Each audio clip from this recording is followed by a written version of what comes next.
नमस्कार, आप सभी का बहुत बहुत स्वागत है। सीमेंट कंस्ट्रक्शन वर्क का बहुत ही इंपॉर्टेंट मटेरियल है और सिविल इंजीनियरिंग इंटरव्यू में सीमेंट को लेकर एक से बढ़कर एक क्वेश्चन पूछे जाते हैं। यदि हम सिविल इंजीनियरिंग इंटरव्यू में सीमेंट से रिलेटेड मोस्ट इंपॉर्टेंट क्वेश्चन की बात करें, फर्स्ट क्वेश्चन की बात करें तो कंक्रीट की स्ट्रेंथ चेक करने के लिए जो कंक्रीट क्यूब बनाया जाता है, इस कंक्रीट क्यूब की जो क्यूरिंग है वो 28 दिन तक क्यों की जाती है। यदि हम इंटरव्यू में आंसर की बात करें तो बहुत सारे स्टूडेंट इस क्वेश्चन का आंसर यही देते हैं कि कंक्रीट की स्ट्रेंथ चेक करने के लिए हम 28 डेज तक क्यूरिंग करते हैं, क्योंकि कंक्रीट की जो स्ट्रेंथ है वो 3 डेज क्यूरिंग के बाद 40% होनी चाहिए और 7 डेज क्यूरिंग के बाद 65% होनी चाहिए। इसी तरीके से 14 डेज क्यूरिंग के बाद 90% होनी चाहिए और 28 डेज क्यूरिंग के बाद 99% होनी चाहिए। यही कारण है कि हम कंक्रीट क्यूब की जो क्यूरिंग है वो 28 डेज तक करते हैं।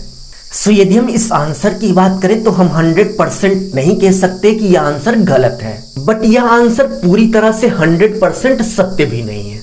चलिए देखते हैं कि कंक्रीट क्यूब की क्यूरिंग हम 28 दिन तक क्यों करते हैं, जबकि हम 25 डेज भी कर सकते हैं, 30 डेज भी कर सकते हैं और 50 डेज भी कर सकते हैं। सीमेंट में जैसे ही पानी डाला जाता है तो सीमेंट में एक एलिमेंट होता है जिसका नाम है इल्यूमिनेट, जो कि सीमेंट को पानी पड़ते ही सेट करना स्टार्ट कर देता है। आपने जरूर से जरूर सुना होगा कि सीमेंट का जो इनर्शियल सेटिंग टाइम होता है वो 30 मिनट होता है। तो सीमेंट में वाटर ऐड होने के बाद प्रारंभिक 30 मिनट यानी कि पहले 30 मिनट जो सीमेंट को सेट करने का काम करता है वो इल्यूमिनेट होता है और सीमेंट की इनर्शियल सेटिंग टाइम कंप्लीट होते होते यानी कि 30 मिनट कंप्लीट होते होते सीमेंट में जो इल्यूमिनेट एलिमेंट होता है इसकी पावर कमजोर पड़ जाती है और इसी समय सीमेंट को मजबूत करने के लिए सीमेंट में एक दूसरा एलिमेंट एक्टिव होता है जिसका नाम है ट्राइसिलिकेट। ट्राइसिलिकेट सीमेंट में 14 डेज यानी कि 14 दिन तक एक्टिव रहता है और पूरे 14 दिन तक सीमेंट को मजबूत करता है। अब इस पॉइंट पर आप अपने दिमाग में एक बात नोट कर लीजिए कि सीमेंट में जो ट्राइसिलिकेट नाम का एलिमेंट होता है ये 14 डेज यानी कि 14 दिन तक एक्टिव रहता है। टॉपिक को अच्छे से समझने के लिए इस बात को आप अपने दिमाग में नोट कर लीजिए।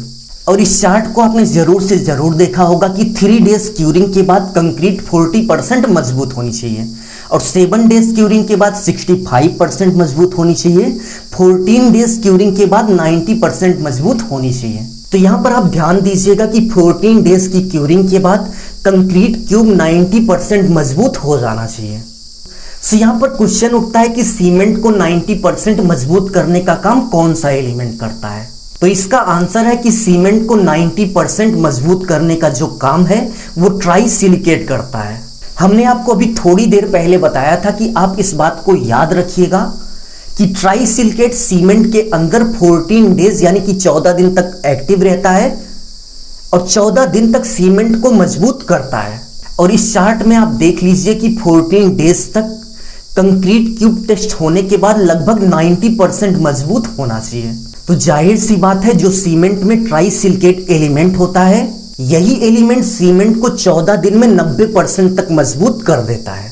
14 दिन यानी कि 14 डेज कंप्लीट होने के बाद सीमेंट में जो ट्राइसिलिकेट एलिमेंट है ये कमजोर पड़ जाता है और इसी समय सीमेंट को मजबूत करने के लिए एक दूसरा एलिमेंट एक्टिव होता है जिसका नाम है डाइसिलिकेट। यदि हम डाइसिलिकेट एलिमेंट की बात करें तो इसका जो रिएक्शन होता है बहुत ही स्लो होता है। यह सीमेंट को 14 दिन से लेकर 28 दिन तक मजबूत करता है।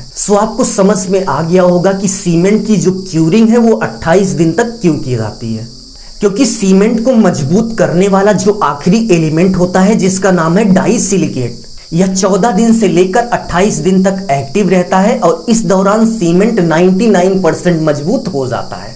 और यही कारण है कि सीमेंट की स्ट्रेंथ चेक करने के लिए जो हम क्यूब बनाते हैं इसकी क्यूरिंग 28 दिन तक की जाती है। उम्मीद है आपको समझ में आ गया होगा। यदि आपको समझ में आ गया तो प्लीज वीडियो को लाइक कर दीजिए और यदि आपका कोई क्वेश्चन है तो आप हमें इंस्टाग्राम पर मैसेज कर सकते हो जिसका लिंक डिस्क्रिप्शन में दिया गया है। अपना ख्याल रखिए और अपने मम्मी पापा का अपने से भी ज्यादा ख्याल रखिए। इसी भाव के साथ आप सभी से विदा लेते हैं। धन्यवाद।